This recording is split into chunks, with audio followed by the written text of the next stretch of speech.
नमस्कार, स्वागत है आपका बड़ी खबर में और मैं हूं आपके साथ शाफनी पटनायक। इस बुलेटिन में हम बात करेंगे दिन भर के 4 बड़ी खबरों की, जहां पर आपको बता दें कि 4 बड़ी खबरों पर हम विस्तार से चर्चा करेंगे। जिसमें पहली खबर चंडीगढ़ से है, जहां मुख्यमंत्री मनोहर लाल ने मंत्रियों और अधिकारियों के साथ प्री बजट बैठक की है। दूसरी खबर फरीदाबाद से है, जहां बल्लभगढ़ जिले के 62 और 64 की डिवाइडिंग सड़क इस समय अपनी बदहाली पर आंसू बहा रही है। तीसरी खबर गुरुग्राम से है, जहां शादी के मंडप में आग लग गई। और चौथी खबर रेवाड़ी से है, जहां पुलिस ने अनाज मंडी स्थित एक सैनिटरी शॉप पर व्यापारी से लूट का खुलासा किया है। इन तमाम 4 बड़ी खबरों पर हम विस्तार से चर्चा करेंगे। पहली खबर प्री बजट पर है, जहां पर सीएम मनोहर लाल की बैठक हुई है प्री बजट पर और तमाम अधिकारी इस बैठक में शामिल हुए।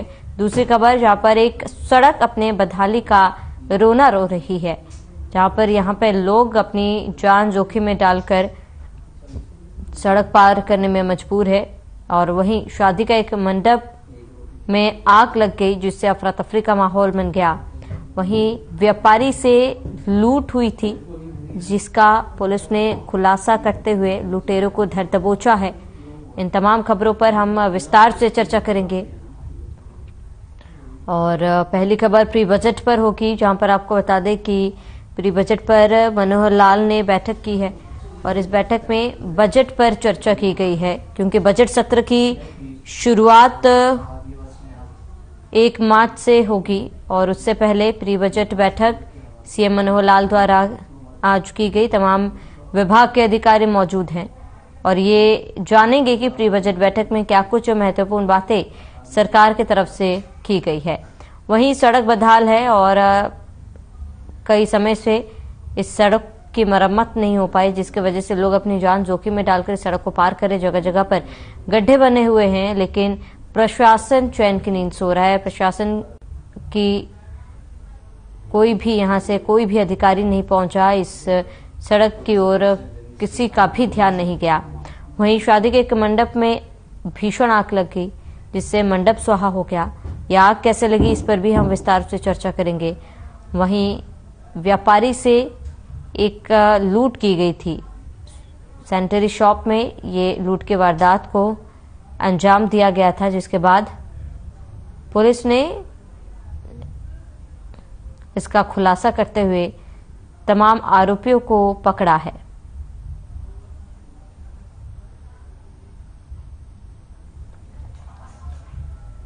तो इन तमाम खबरों पर विस्तार से चर्चा करेंगे, जहां पर हर खबर पर हमारे साथ संवाददाता जुड़ेंगे और जानकारी देंगे।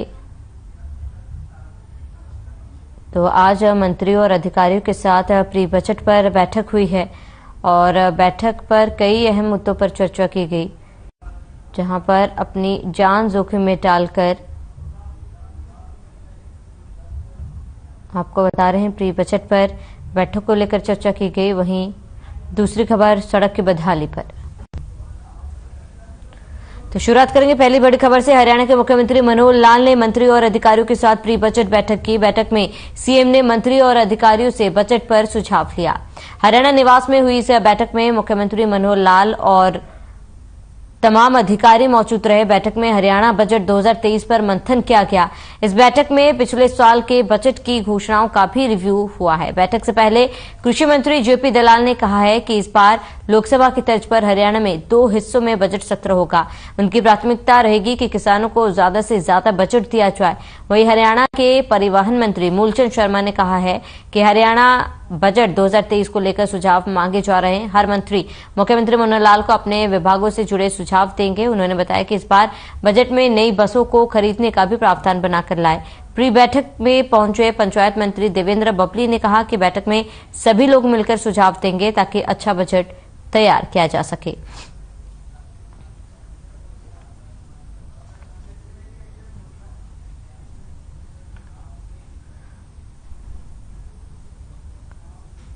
ज्यादा जानकारी के लिए सत्यव्रत शास्त्री बीजेपी प्रवक्ता हमारे साथ जुड़ चुके हैं। सत्यव्रत जी, आपका बहुत बहुत स्वागत है। प्री बजट को लेकर बैठक हुई है, किन किन मुद्दों पर सर आज बैठक में बातचीत हुई?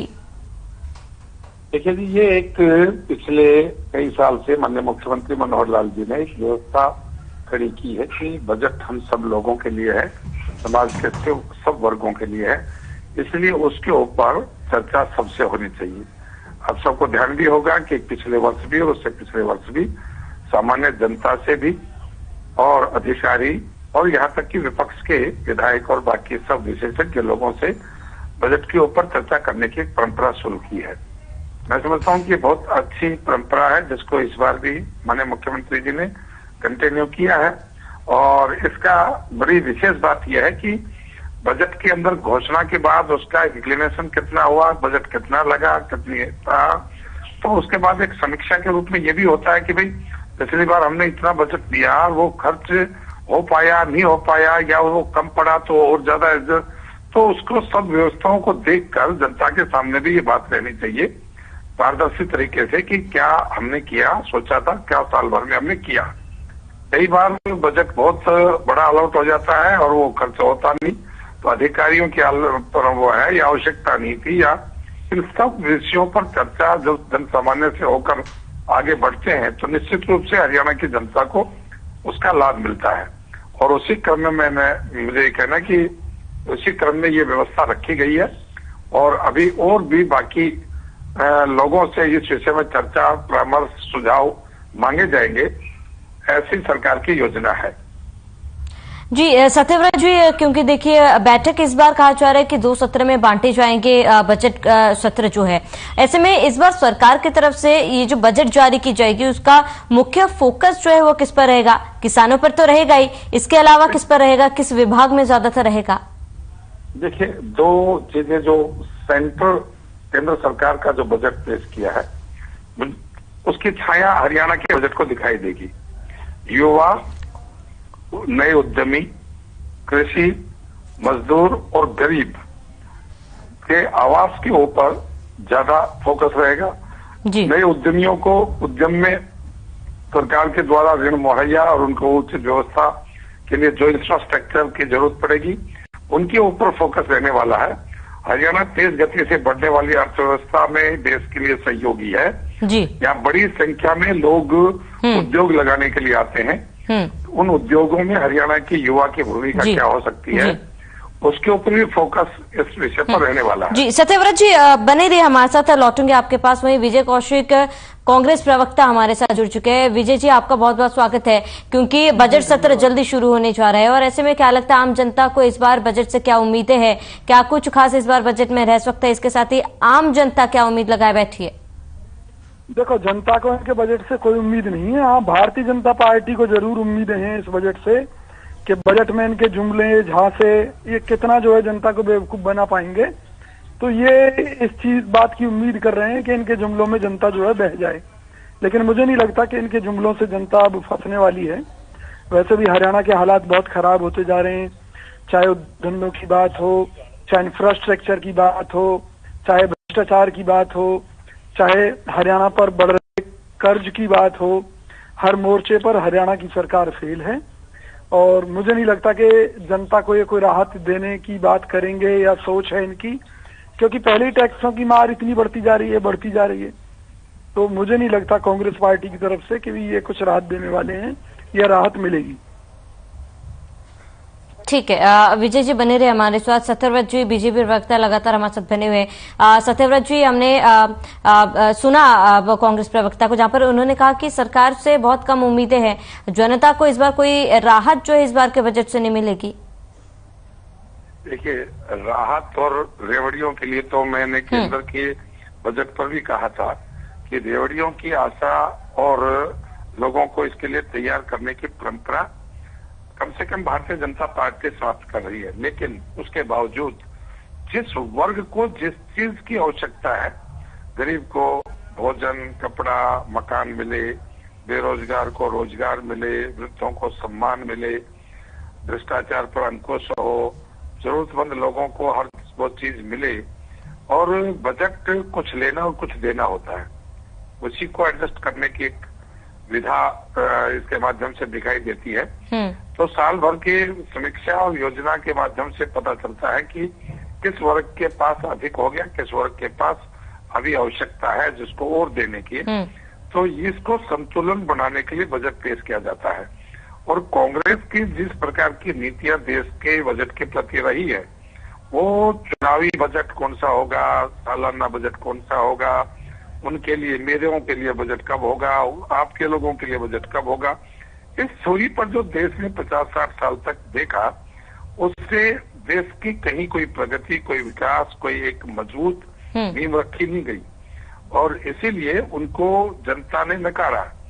रेवड़ियां आप बांटोगे तो किसको बांटोगे, किसको मिलेगी, ये नहीं है हो सकता, लेकिन एक व्यवस्था खड़ी होगी, जरूरतमंद व्यक्ति के लिए कोई योजना बनेगी, उसका लोगों तक पहुंचना होगा, तो निश्चित रूप से जरूरतमंद को चीज मिलेगी और बाकी को आगे बढ़ने का अवसर मिलेगा। इसी सिद्धांत के ऊपर केंद्र के सरकार ने बजट को पेश किया है और उसकी छाया मुझे लगता है हरियाणा के बजट पर भी दिखाई देगी। ठीक है सत्यव्रत जी, तमाम जानकारी के लिए आपका बहुत बहुत शुक्रिया। विजय जी हमारे साथ जुड़ने के लिए आपका बहुत बहुत शुक्रिया।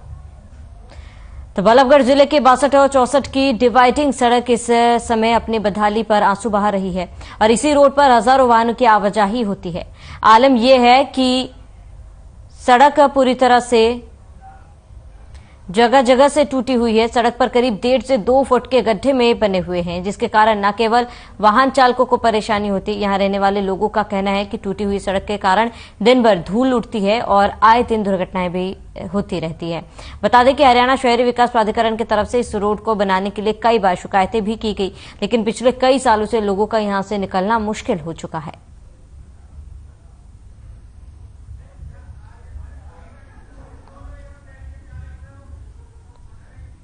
रेत से बहुत बुरा हाल है। शाम को तो पॉल्यूशन इतना रहता है कि सांस लेने में दिक्कत होती है। जो ठीक ठाक आदमी है वो भी बीमार हो जाता है।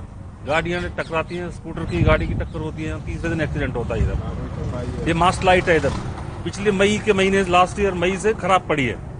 जेई साहब को भी कई बार बोल चुके, कोई नहीं सुनता, न शासन प्रशासन बिजली बोर्ड कोई नहीं सुनता लाइट के लिए। कितनी दिक्कतें आती है? 4 साल से रोडें टूटी हुई हैं, आए दिन एक्सीडेंट होते रहते हैं गड्ढे के कारण। और ये देखो शाम को यहाँ भी ऐसा बुरा हाल हो जाता है। लाइट है काफी दिन से बंद पड़ी हुई है, 1 साल से बंद पड़ी हुई है। अच्छा। इसकी सुनवाई नहीं हो रही है, सबसे कंप्लेंट कर ली। अच्छा। और बताओ, और बाकी आपके सामने।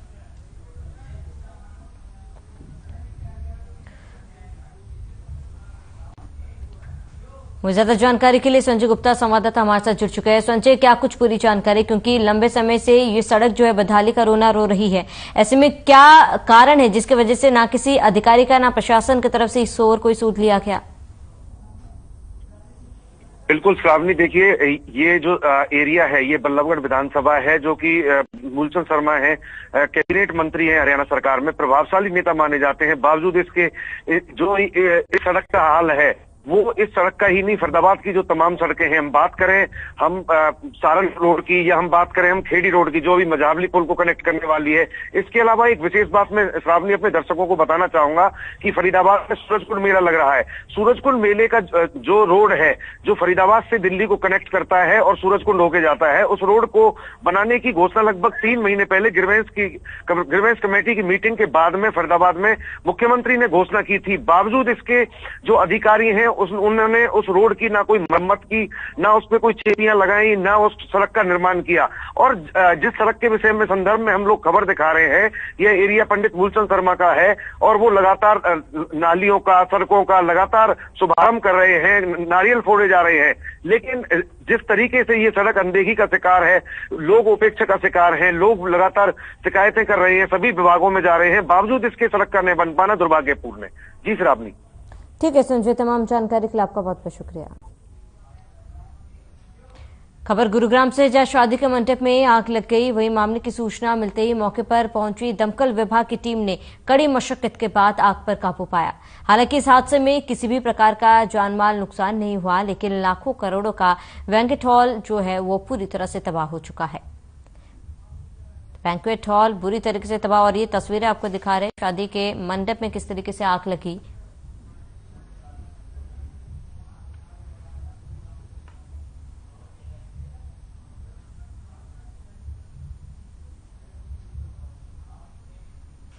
ज्यादा जानकारी के लिए संवाददाता विजेंद्र कुमार हमारे साथ लाइव जुड़ चुके हैं। विजेंद्र, क्या कुछ पूरी जानकारी है, किस तरीके से ये आग लगी, फिलहाल क्या अपडेट है?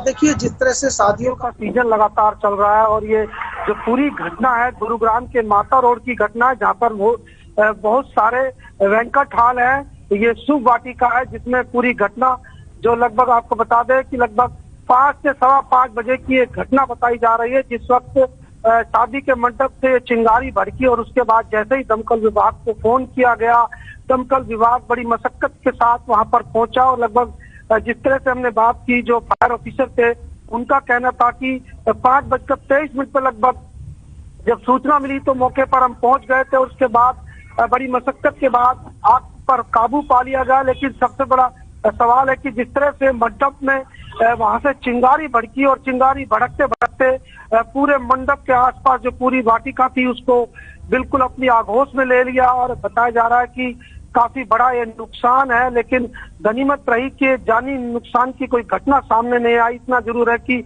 माल की काफी भारी नुकसान यहाँ पर हुआ है। लेकिन सबसे बड़ी बात है कि दमकल विभाग मौके पर पहुंच पर आग पर काबू पाने में सफल रहा और ऐसे में इस तरह की घटना लगातार देखने को मिलती है। हालांकि गर्मी में ज्यादा इस तरह की घटनाएं मिलती है, लेकिन अब मामला जांच के बाद साफ हो पाएगा कि क्या है। लेकिन सबसे बड़ी बात है कि जो सीसीटीवी में सामने दिखाई दे रहा है कि जो मंडप के आसपास से चिंगारी भड़की और चिंगारी भड़कने के बाद ये पूरी जो आग है, आग की लपटें ने पूरे शुभम वाटिका को अपनी चपेट में ले लिया। जो फ्रंट का हिस्सा था वही बच पाया, लेकिन जो तमाम तस्वीरें हमने आपको दिखाई किस तरह से पूरा सुहा हो गया है और काफी बड़ा ये नुकसान देखा जा रहा है। जी बिल्कुल विजेंद्र, क्योंकि तस्वीरों में देखकर अंदाजा लगाया जा सकता है कि कितना बड़ा नुकसान था। ये घटना कितने बजे की थी? क्या जिस दौरान आग लगी मंडप में कितने लोग मौजूद थे? फिलहाल उसके बाद जिनकी शादी वहां पर होनी थी उसको लेकर क्या जानकारी है? क्या मंडप के बाद दूसरे मंडप में शादी की गई या फिर क्या कुछ पूरी जानकारी किस तरीके से उन हालातों को काबू में लाया? क्या ये 4:30 बजे जो बारात जिनकी बुकिंग थी, फेरे के बाद मंडप से जो बारात थी वो वहां से निकल गई थी वाटिका से, जिसके बाद कुछ कर्मचारी वहां पर मौजूद थे जो वाटिका में काम करते हैं और जिसके बाद अचानक मंडप के पास बताया जा रहा है कि कोई चिंगारी भड़की, शायद वो मंडप से या धूप वगैरह से इस तरह का जो पूरा प्रकरण हुआ उसको फिलहाल जांच के बाद ही साफ हो पाएगा। लेकिन इतना जरूर है कि जो वीडियो दिखाई दे रही है, सीसीटीवी में दिखाई दे रहा है कि मंडप के आसपास से वो आग लगी और पूरी आग इतनी भयावह थी कि उसने पूरी वाटिका को अपनी चपेट में ले लिया। लेकिन गनीमत ये रही कि जान की किसी की किस प्रकार की कोई आहत नहीं हुई है। लेकिन इतना जरूर है कि भारी नुकसान जो वाटिका संचालक है उसको हुआ है और ऐसे में काफी बड़ी ये घटना बताई जा रही है। जी विजेंद्र, जो बैंक्वेट हॉल में आग लगी थी, क्या वहां पर फायर सेफ्टी रूल्स होते हैं, कुछ नियम होते हैं, उसका पालन नहीं किया गया था? इसको बनवाने के टाइम क्या इसका ध्यान नहीं रखा गया था? देखिए, तमाम जो वहां पर वाटिका बनी है इन तमाम चीजों का समय समय पर निगम के साथ बैठकें होती है और तमाम जो सेफ्टी उपकरण है वहां पर रखे जाते हैं। और आपको बता दें कि एक हादसा हम इसको कह सकते हैं कि जिस तरह से हादसा हुआ है कि मंडप के पास कोई चिंगारी भड़की, जब वहां पर हवन हुआ उसके बाद वहां पर वो चिंगारी बारात जाने के बाद वो चिंगारी भड़की, तो कहीं ना कहीं हादसा था और उसके बाद ये पूरा प्रकरण हुआ। लेकिन इतना जरूर है कि जो दमकल विभाग था मौके पर समय पर पहुंचा और आग पर काबू पा लिया। और ऐसे में आपको बता दें कि वहां पर तमाम इस तरह की वाटिका है और आपको बता दें कि सेफ्टी सुरक्षा को लेकर भी जो जिला प्रशासन है, निगम है, समय समय पर जानकारी और उनसे बैठ के करता रहता है। जी बिल्कुल विजेंद्र, क्योंकि देखिए जिस तरीके से घटना हुई है आसपास कई अन्य बैंक्वेट हॉल्स भी होंगे, क्या उन बैंक्वेट हॉल्स को भी कोई नुकसान पहुंचा इस हादसे के बाद? जी बिल्कुल, फिलहाल ऐसी कोई सामने बात नहीं आ रही है कि आसपास के जो बैंक्वेट हॉल थे उनको नुकसान पहुंचा हो। आग जो पीछे मंडप बना हुआ था, बारात जाने के बाद ये पूरा प्रकरण हुआ है कि मंडप के आसपास या धूप या जो दीवा वहां पर जला रह गया, जिसके चलते वो पूरी आग लगी और आग लगने के बाद जो पूरा प्रकरण हुआ, आसपास जो मंडप था पूरा जलकर खाक हो गया। और जिसके बाद कर्मचारियों को जैसे ही भनक लगी उन्होंने बड़ी मुश्किल से अपनी जान बचाई और उसके बाद दमकल विभाग को इसकी सूचना दी गई। सूचना देने के बाद दमकल विभाग आनंद फानन में बड़ी मशक्कत के पास पहुंचा, क्योंकि जो दमकल विभाग के फायर स्टेशन है पास ही में है, ज्यादा दूर नहीं है और ज्यादा समय नहीं लगा पहुंचने में, और जिसके चलते वहां पर आग पर काबू पा लिया गया। किसी प्रकार की जो जान की कोई हानि नहीं हुई है। जी विजेंद्र, फिलहाल इस पूरे मामले के बाद किस तरीके से कार्रवाई को आगे बढ़ाया जा रहा है? फिलहाल जो संचालक वाटिका संचालक है, जो भारी नुकसान हुआ है, ये भी देखना होगा कि इंश्योरेंस था या नहीं था, इस तरह की बात भी देखनी होगी। साथ ही साथ भारी नुकसान जरूर हुआ है और ऐसे में अब जांच की जा रही है। जांच के बाद ही साफ हो पाएगा कि आखिर किस तरह की ये पूरा प्रकरण हुआ था। जी विजेंद्र, क्या इस पूरे मामले में किसी की लापरवाही जो है वो सामने आ रही है? देखिए, लापरवाही नहीं कह सकते, लेकिन इतना जरूर है जिस तरह से बारात निकलने के बाद जब मंडप बना होता है वहां पर ये पूरा प्रकरण हुआ, वहां से चिंगारी भड़की है, क्योंकि सीसीटीवी कैमरे में साफ दिखाई दे रहा है। सीसीटीवी कैमरे में जब चेक किया तो ये सामने आपकी तस्वीरें सामने आई कि इस तरह का प्रकरण हुआ है। जी ठीक है विजेंद्र, तमाम जानकारी के लिए हमारे साथ जुड़ने के लिए आपका बहुत बहुत शुक्रिया। तो शादी के मंडप में भीषण आग लगी और ये तस्वीरें आपको दिखा रहे हैं मंडप की, जहां पर आप अंदाजा लगा सकते हैं कि आग कितना विकराल था कि पूरे बैंक्वेट हॉल को अपने चपेट में ले लिया। गनीमत रही कि इस पूरे हादसे में किसी को भी कोई नुकसान नहीं हुआ है, किसी जानमाल की हानि नहीं हुई। हालांकि लाखों का नुकसान बताया जा रहा है। फिलहाल इस पूरे मामले पर जांच कर रही है पुलिस और आग किन कारणों की वजह से लगा है और कौन जिम्मेदार है, किसकी लापरवाही से ये आग लगी है या फिर ये केवल एक हादसा था, इसको अभी पता लगाने में पुलिस और प्रशासन दोनों जुटे हुए हैं।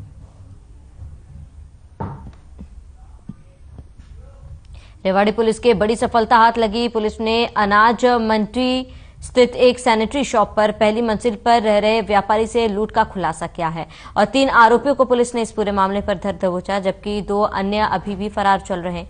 पकड़े गए तीनों बदमाश रेवाड़ी के ही हैं, जिनके पास से पुलिस ने 2 देसी कट्टे और 15 जिंदा कारतूस सहित वारदात में प्रयोग की गई कार और लूट की रकम भी बरामद की है। अब इन्हें कोर्ट में पेश कर 5 दिन के रिमांड पर भेजा जाएगा।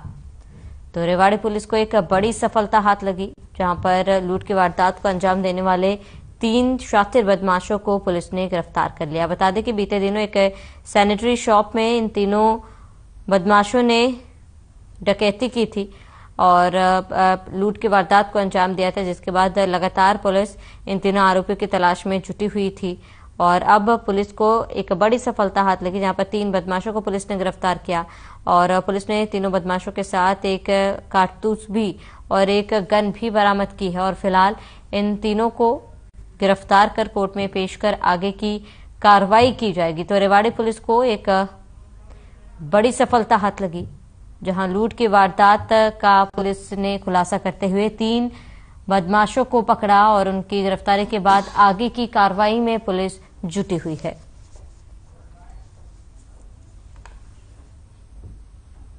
उनतीस जनवरी को रात को अनाज मंडी में घर में घुसकर जो लूट की वारदात हुई थी, उसमें शहर थाना मॉल टाउन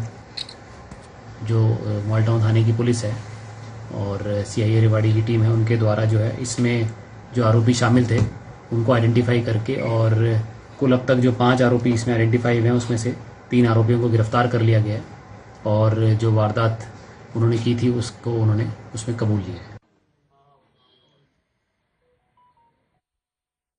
तो 3 बदमाशों को पुलिस ने इस पूरे मामले में गिरफ्तार किया है और पुलिस को एक बड़ी सफलता हाथ लगी, जहां पर ये तीनों बदमाशों ने एक सैनिटरी शॉप पर लूट की वारदात को अंजाम दिया था, जिसके बाद पुलिस लगातार दबिश दे रही थी इन सभी के धरपकड़ के लिए और आखिरकार पुलिस ने तीनों बदमाशों को गिरफ्तार कर लिया। बदमाशों के पास से पिस्टल भी पुलिस ने बरामद की है और फिलहाल पूरे मामले की जांच को आगे बढ़ाया जा रहा है और तीनों से पूछताछ भी की जा रही है। अब इन्हें कोर्ट में पेश कर पुलिस आगे की कार्रवाई करेगी। तो लूट की वारदात का खुलासा पुलिस द्वारा किया गया और 3 बदमाश पुलिस के हत्थे चढ़े और पुलिस को बड़ी कामयाबी हाथ लगी, जहां पुलिस ने इन तीनों आरोपियों को गिरफ्तार कर लिया और आगे की जांच कर रही है।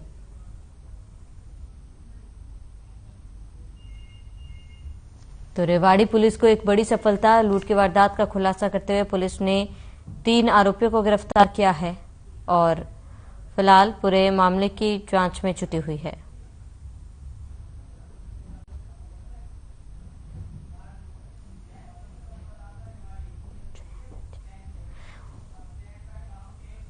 और ज्यादा जानकारी के लिए चैन सिंह रेवाड़ी से संवाददाता हमारे साथ जुड़ चुके हैं। चैन सिंह, क्या कुछ पूरी जानकारी है इस पूरे मामले को लेकर? जी, मैं बताना चाहूंगा, रेवाड़ी पुलिस को आज कुछ समय बड़ी खबर मिली जब 29 जनवरी को रात को रेवाड़ी के अनाज मंडी में एक स्नेक शॉप की पर पहली मंजिल पर व्यापारी उनके परिवार वाले आए, 3 नकाबपोश बदमाश बंधक बनाकर करीब 5 लाख रुपए लूटे और उनको बंधक बनाकर फरार हो गई। जी बिल्कुल चैन सिंह, फिलहाल इस पूरे मामले पर आगे की कार्रवाई किस तरीके से की जाएगी? बिल्कुल कहना चाहूंगा मैं, पुलिस अधीक्षक राजेश कुमार ने प्रेस वार्ता बताया कि 29 जनवरी को अनाज मंडी में स्नेक शॉप पर रात करीब 8 बजे डोरबेल बजाई जिस शॉप पर बनी व्यापारी के घर से व्यापारी का बेटा नीचे दुकान पर आया और उसने 3 नकाबपोश बदमाशों ने तमचे के नोक पर व्यापारी के बेटे को ऊपर घर के कमरे में बंधक बना लिया और 5 लाख रुपए लेकर फरार हो गए और पुलिस कार्रवाई में जुटी और उन्हें 3 बदमाशों को पकड़कर। जी ठीक है चैन सिंह, तमाम जानकारी के लिए आपका बहुत बहुत शुक्रिया। तो इन फिलहाल 4 बड़ी खबरों में मेरे साथ इतना ही और देश और प्रदेश की तमाम बड़ी खबरों के लिए आप बने रहे हमारे साथ।